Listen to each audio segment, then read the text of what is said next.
Good afternoon, everybody. Now, today we are here again for another class of Bachelor in Business Administration, 4th semester students, subject Human Resource Management, and class timing is from 1 p.m. to 2 p.m. All right. So,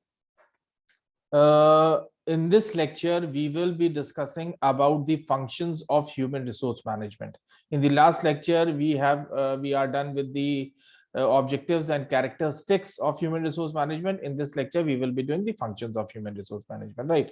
Till yet, we have seen different definitions of human resource management, objectives and functions of human resource management, objectives of human resource management, characteristics of human resource management, and the differences in between personal management and human resource management. All right. Now, as per the definitions that we have studied, it will not wrong if I say that human resource management may be defined as a process of procurement, development, and maintenance of a competent workforce, right? HRM is procurement, development, and maintenance of a competent workforce. ठीक है, this is how we can define human resource management, keeping in the nutshell, right? Fine. मैं language को जिसको कह लीजिए बायलिंगुअर ही रहूंगा क्योंकि थोड़ा सा बीपी के साथ लैंग्वेज इश्यू है हमारे कुछ बच्चों के साथ, तो मैं कोशिश ये करूंगा सबकी समझ में आए। मैं अंग्रेजी में जो बोल गया उसको मैं हिंदी में रिपीट करे दे रहा हूं ताकि जो बच्चे फॉलो नहीं कर पाए हैं वो फॉलो कर सकें। बेसिकली अब तक हम लोगों ने ह्यूमन रिसोर्स मैनेजमेंट की कई डेफिनेशंस देख ली हैं, ऑब्जेक्टिव्स देख लिया है, कैरेक्टरिस्टिक्स देख लिया है, नेचर देख लिया है, पर्सनल मैनेजमेंट और ह्यूमन रिसोर्स मैनेजमेंट में डिफरेंसेस देख लिए हैं। अब हम जो टॉपिक करने जा रहे हैं वो टॉपिक है functions of human resource management. तो ये जो स्लाइड जो आप देख रहे हैं ये ह्यूमन रिसोर्स मैनेजमेंट की डेफिनेशन बेसिकली बता रहा है। इतनी डेफिनेशन देखने के बाद एक लाइन में अगर हम ह्यूमन रिसोर्स मैनेजमेंट को डिफाइन करना चाहें तो हम ये कह सकते हैं कि human resource management is procurement, development and maintenance of a competent workforce. ठीक है, ह्यूमन रिसोर्स मैनेजमेंट क्या है? ह्यूमन रिसोर्स मैनेजमेंट एक ऐसा प्रोसेस है जिसके जरिए हम प्रोक्योर करते हैं, जिनको प्रोक्योर किया है उनको डेवलप करते हैं और उनको मेंटेन रखते हैं ताकि हम एक कॉम्पिटेंट वर्कफोर्स अपनी बनाकर रख सकें। बात क्लियर है सबको? प्लीज से इन यस और नो। Yes right, fine. तो अब हम देखते हैं, नेक्स्ट स्लाइड की तरफ चलते हैं। नेक्स्ट स्लाइड की तरफ जब हम चलते हैं तो इनफैक्ट इससे पहले वो स्लाइड आनी चाहिए थी। ये स्लाइड इनफैक्ट बेसिकली देखिए, ह्यूमन रिसोर्स मैनेजमेंट के दो फंक्शंस होते हैं। पहला function is known as the managerial function, the second function is known as the operational functions. ठीक है, तो this slide is depicting the operational functions of management. ठीक है, नजर आप बताइए जरा क्या क्या फंक्शन लिखे हुए ऑपरेशनल फंक्शन में, ह्यूमन रिसोर्स मैनेजमेंट के क्या क्या फंक्शन आपको स्लाइड पर नजर आ रहे हैं? Please tell me, read them out one by one. How many functions you are able to see on this slide? 5 5. Read करिए उनको। procurement, Procurement, development, compensation, compensation, integration, integration and maintenance. maintenance. मरहबा, आप हैं class में? मरहबा, are you in class? Unmute करिए video audio अपना। आप class में हैं मरहबा? ऑलराइट, शायद मरहबा तक मेरी आवाज नहीं पहुंच रही है। ठीक है, तो when we talk about the functions of human resource management, as I said, class में है। right, ठीक मरहबा, all right, ठीक। तो ये जैसा I have told you कि human resource management, the functions of human resource management can be categorized under two categories. One is managerial function, the another one is the operational function. And the operational function of human resource management can be categorized into 5 functions. What are those 5 functions? Procurement, development, compensation, integration and maintenance. Now coming down to the next slide. ठीक है मरहबा, इस slide में आपको क्या नजर आ रहा है बताइए? रीड आउट कीजिए जरा, पढ़िए स्लाइड को। Sir, planning, organizing, directing and controlling. ये किसके फंक्शन है? ये किस फंक्शन के तहत रखा है? Right, managerial functions, right, operational function. Right जैसे मैंने आप लोगों को बताया कि ह्यूमन रिसोर्स मैनेजमेंट के दो फंक्शंस होते हैं, मैनेजरियल फंक्शंस होते हैं और ऑपरेशनल फंक्शंस होते हैं। ऑपरेशनल फंक्शंस 5 होते हैं जो आपने से पिछली स्लाइड में देखा, और मैनेजरियल फंक्शंस 4 होते हैं जो आप इस स्लाइड में देख रहे हैं। मैनेजरियल फंक्शन जैसे मरहबा ने अभी रीड किया, planning, organizing, leading and controlling. Leading को पहले डायरेक्टिंग कहा जाता था, अब उसके लिए एक बेटर टर्म है लीडिंग, क्योंकि leadership has evolve to a great extent in nowadays. ठीक है, तो इस वजह से डायरेक्टिंग को लीडिंग कर दिया गया है।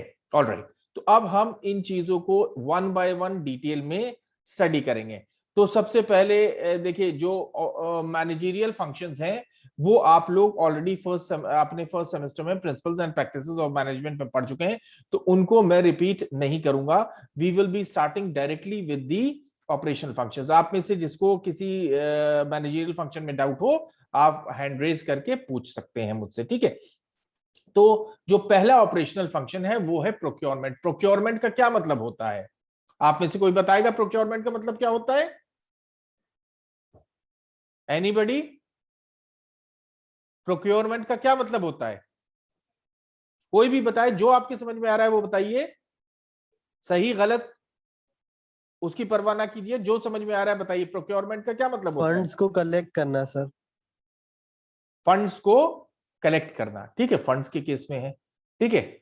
आप कई बार लोगों को प्रोक्योर करते हैं, आपको जो है अपने घर में कुछ कंस्ट्रक्शन का काम कराना है, you have to procure the labour, isn't it और नॉट? Yes sir. आपको पैसे चाहिए, you have to procure the fund. Procure का मतलब होता है, प्रोक्योर का लिटरल मीनिंग क्या होगा?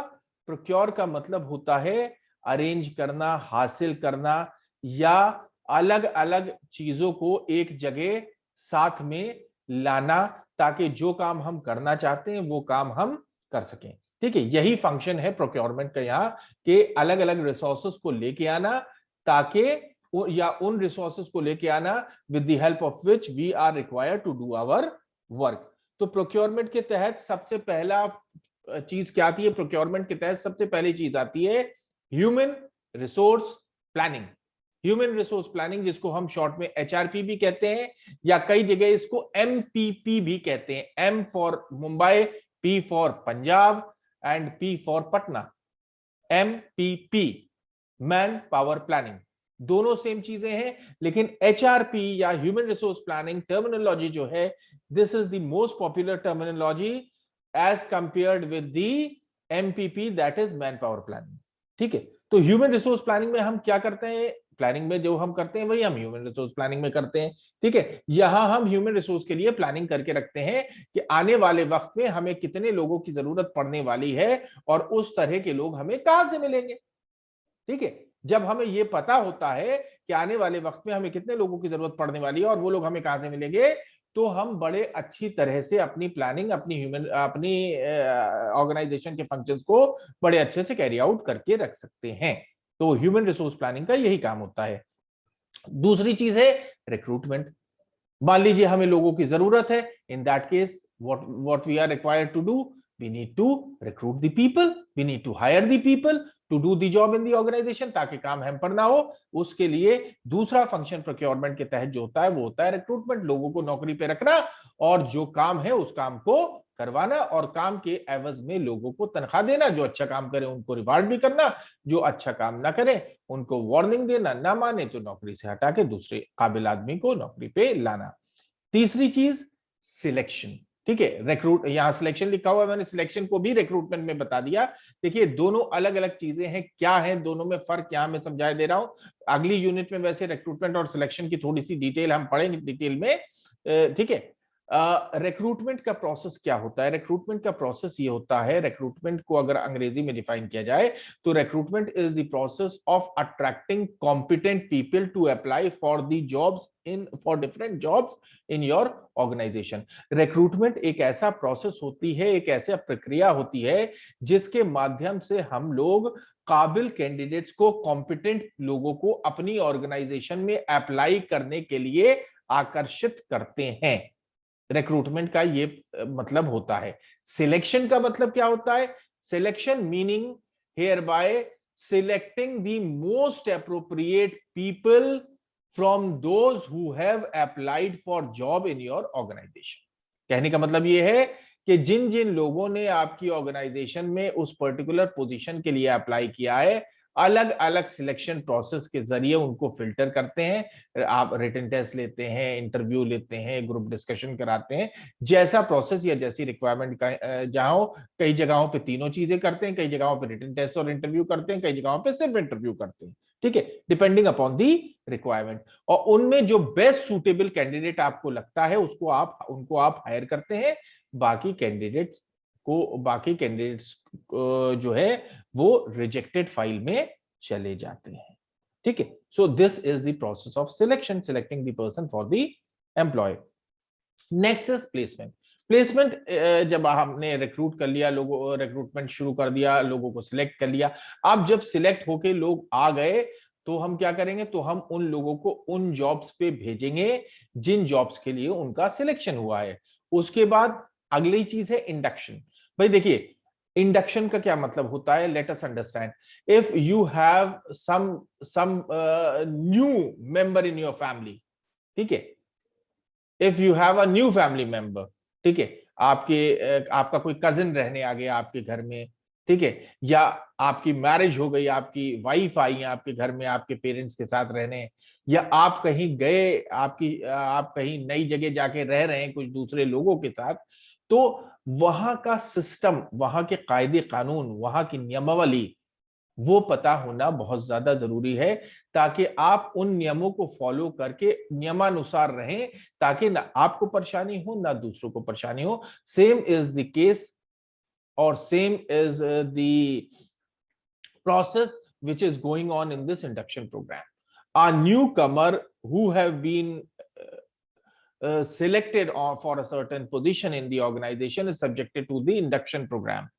और इस इंडक्शन प्रोग्राम में क्या किया जाता है, इस इंडक्शन प्रोग्राम में अलग अलग डिपार्टमेंट से ऑफिसर्स आते हैं, अपने डिपार्टमेंट्स के बारे में बताते हैं, कंपनी के बारे में जनरल इंफॉर्मेशन देते हैं, वर्किंग आवर्स के बारे में, हॉलीडेज के बारे में, लीव रूल्स के बारे में, प्रमोशन रूल्स के बारे में, ठीक है, डिसिप्लिनरी एक्शंस के बारे में, और बहुत सी चीजें कि आपके लिए क्या प्रोस्पेक्ट्स हैं कंपनी में, क्या आपके लिए कंपनी में ग्रोथ की पॉसिबिलिटीज, प्रोबेबिलिटीज क्या क्या हैं। इन सारी चीजों का जो चीजें पर्टिकुलरली आपके एम्प्लॉयज मैनुअल में भी मेंशन होती हैं, वो उनकी कॉपी भी आपको दी जाती है और आपको वर्बली लेक्चर्स के थ्रू बताया भी जाता है। प्लस आपको मौका मिलता है अलग अलग डिपार्टमेंट्स के लोगों से मिलने का, तो आप उस ऑर्गेनाइजेशन में अच्छी तरह से मिक्सअप हो सकते हैं और ऑर्गेनाइजेशन के बारे में ढंग से जान लेंगे, तो आपको अपना काम करने में भी खासी आसानी होगी। Next is your transfer. Transfer का क्या मतलब होता है, ट्रांसफर का मतलब ये होता है कि आपको एक ब्रांच से सेम पोजीशन पे होता है ट्रांसफर में पोजीशन और सैलरी पे कोई फर्क नहीं पड़ता। You have been transfer from one branch to another branch, you have been transfer for one work location to another work location, you have been transfer from one city to another city, you have been transferred from one state to another state, you have been transferred from one country to another country on the same designation and salary. बस allowances पे कई बार फर्क हो जाता है।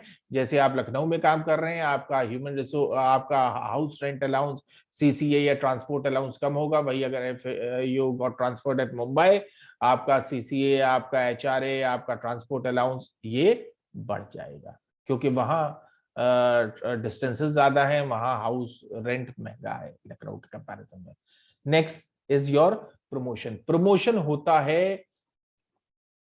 क्या होता है, प्रमोशन होता है वर्टिकल सेंस में। वर्टिकल सेंस में मतलब प्रमोशन में आपका डेजिग्नेशन भी बढ़ता है और आपकी सैलरी भी बढ़ती है, साथ में आपकी रिस्पॉन्सिबिलिटी भी बढ़ती है, आपका स्पैन ऑफ कंट्रोल भी बढ़ता है।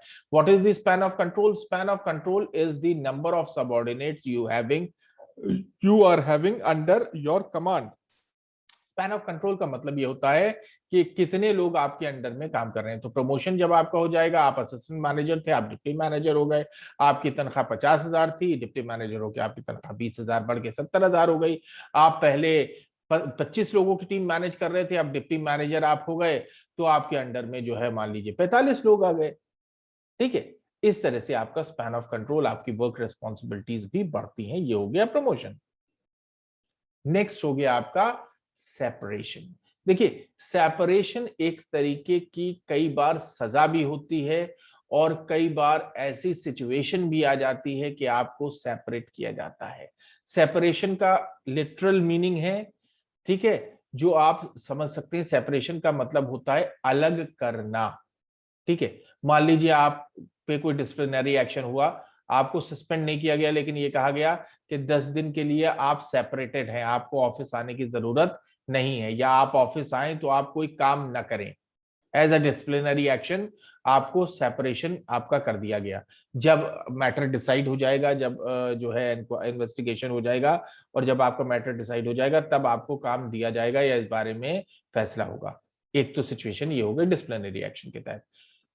दूसरी सिचुएशन ये होती, कई बार ये होता है कि आप कहीं पहुंचे किसी जगह पे ज्वाइन करने, आपने ज्वाइन भी कर लिया, लेकिन आपको क्या काम दिया जाएगा वो काम तब तक फाइनलाइज नहीं हो पाया। वो भी एक टेम्परेरी सेपरेशन की पोजीशन हो जाती है कि हफ्ता भर आप बिना काम के ऑर्गेनाइजेशन में सिर्फ गए, सुबह हाजिरी लगाई, सारे दिन बैठे रहे, शाम को घर वापस चले आए। तो सेपरेशन की एक सिचुएशन ये भी होती है।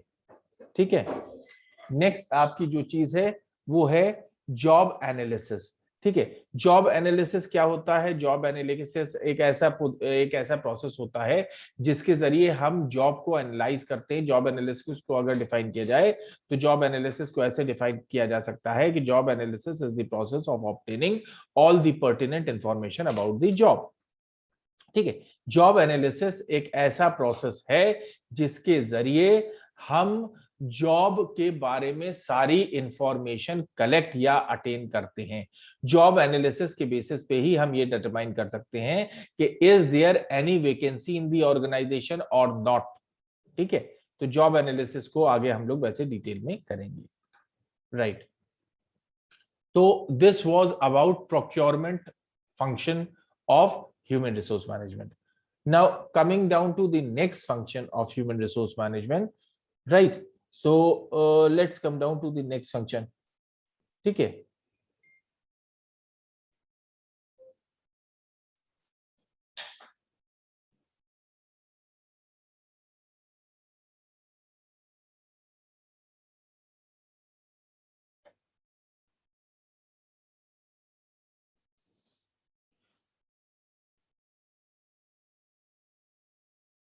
ठीक। Now अब what is the second function? बताइए second function क्या था? Anyone from you? Are you able to see the slide? Yes. बताइए सेकेंड फंक्शन क्या था हमारा?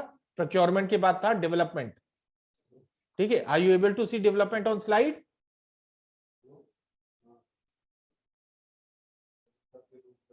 Yes, sir.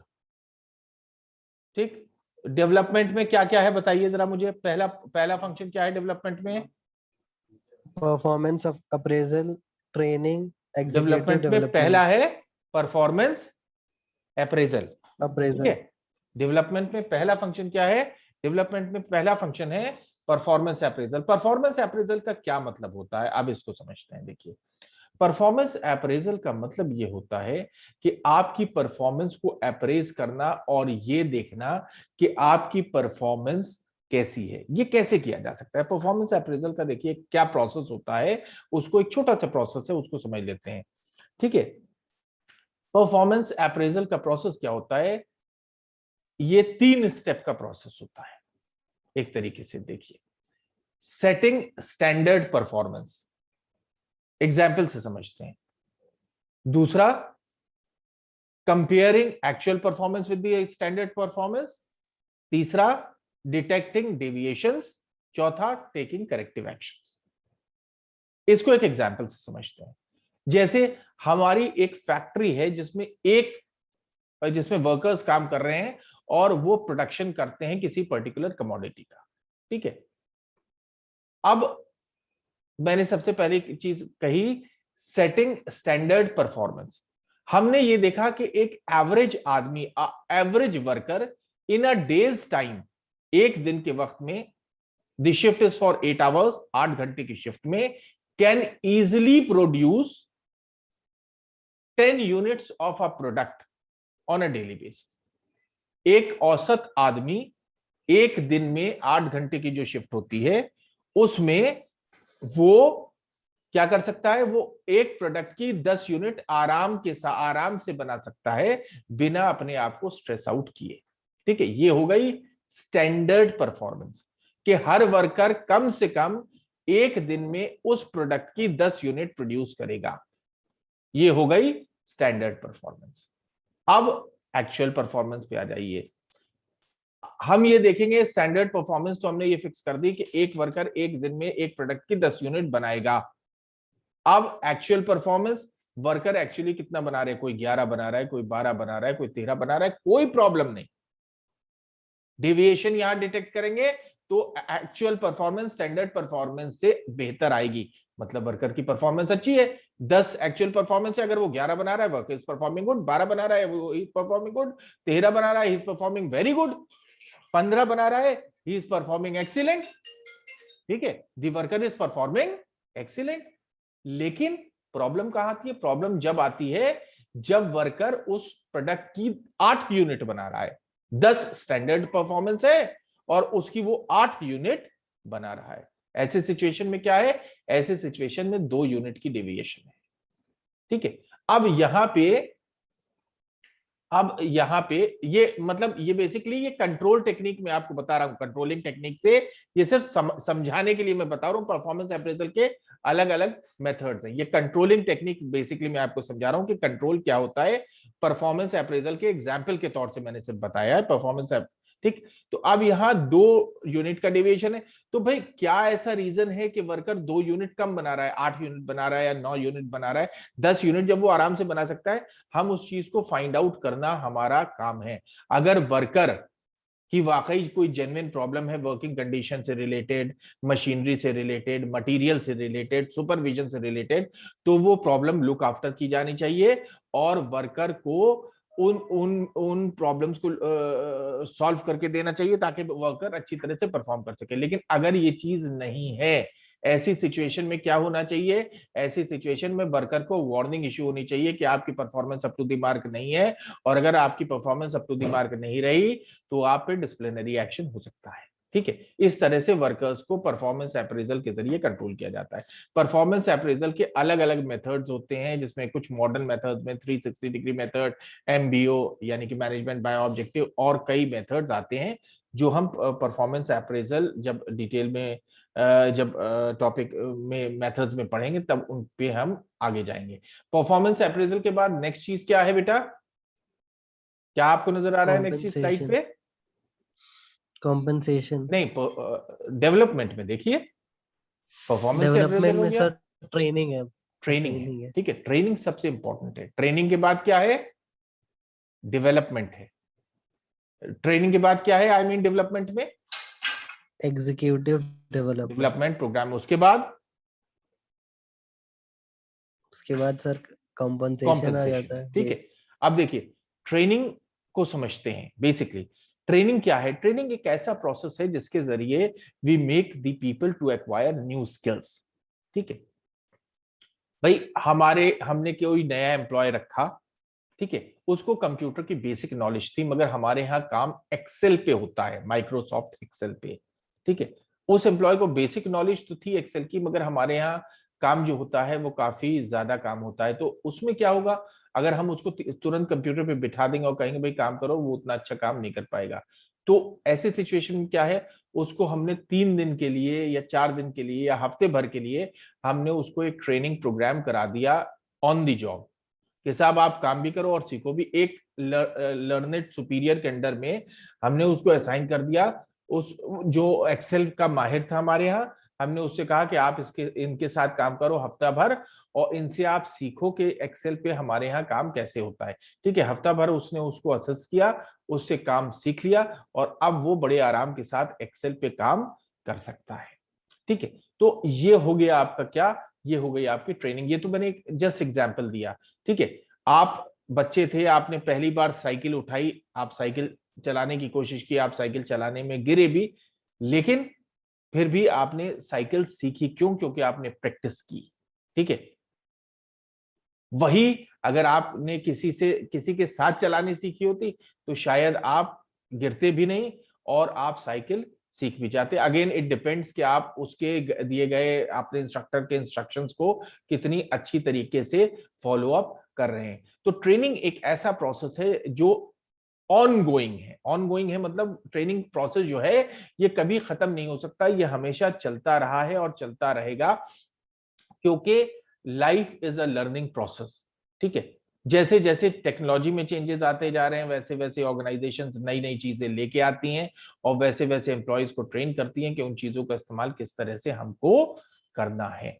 तो this is about training. Training is very important. Organization में regular basis पे ट्रेनिंग प्रोग्राम्स होते रहते हैं। अगली चीज है एग्जीक्यूटिव डेवलपमेंट प्रोग्राम्स।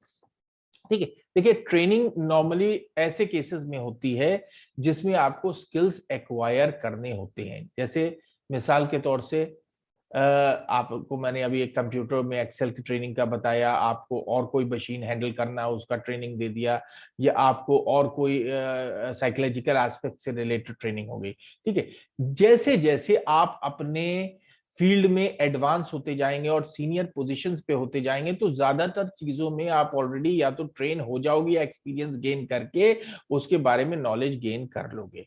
ठीक है, तो ऐसी सिचुएशन में जब आप एक सीनियर लेवल पे काम कर रहे हो और उन चीजों के बारे में ऑलरेडी आपको नॉलेज है तो उन चीजों के लिए आपको फिर ट्रेनिंग प्रोग्राम्स नहीं कराए जाते, क्योंकि ट्रेनिंग प्रोग्राम्स बेसिक से शुरू होते हैं। ऐसी सिचुएशंस में फिर आपको डेवलपमेंट प्रोग्राम्स कराए जाते हैं, executive development programmes, ईडीपीज।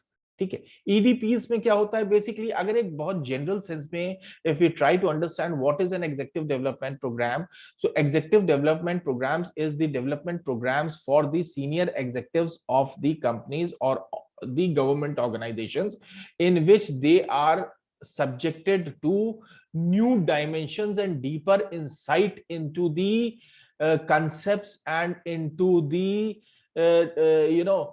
into the new technology or into the some new content and or some new concept। ठीक है, और एग्जीक्यूटिव प्रोग्राम्स कई कई बार हफ्ते भर के भी होते हैं, 15 दिन के भी होते हैं, एक महीने के भी होते हैं, depending upon the needs and requirements of the organization. 2-3 दिन के भी ईडीपीज होते हैं। ठीक है, 1-2 दिन, 1 से 3 दिन के भी ईडीपीज होते हैं। ठीक है, but EDP programs are usually meant for the senior executives of the company. In India, there are various organizations, private and governments, which are conducting executive development programs for government officers also and for officers of multinational companies, that is the MNCs. Now, if I quote an example here, then we have a neighbor institute who is conducting executive development programs for even for Navratna companies of India, and that institute is IIM Lucknow, Indian Institute of Management, Lucknow. They are conducting various executive development programs and management development programs for different departments of the government, maybe the central government or the state government, and also to the executives of the multinational companies. Right now, coming down to the third operational function of human resource management, and the third operational function of human resource management is compensation. Now, what are the functions under the head of compensation that we have?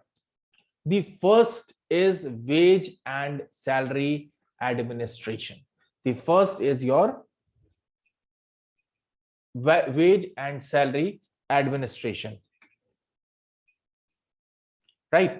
So I have wage and salary administration. Now there is a slight difference in between wage and salary. What is the difference between wage and salary?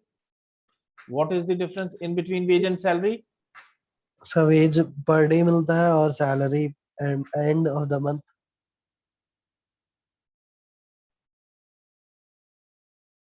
What is the difference between wage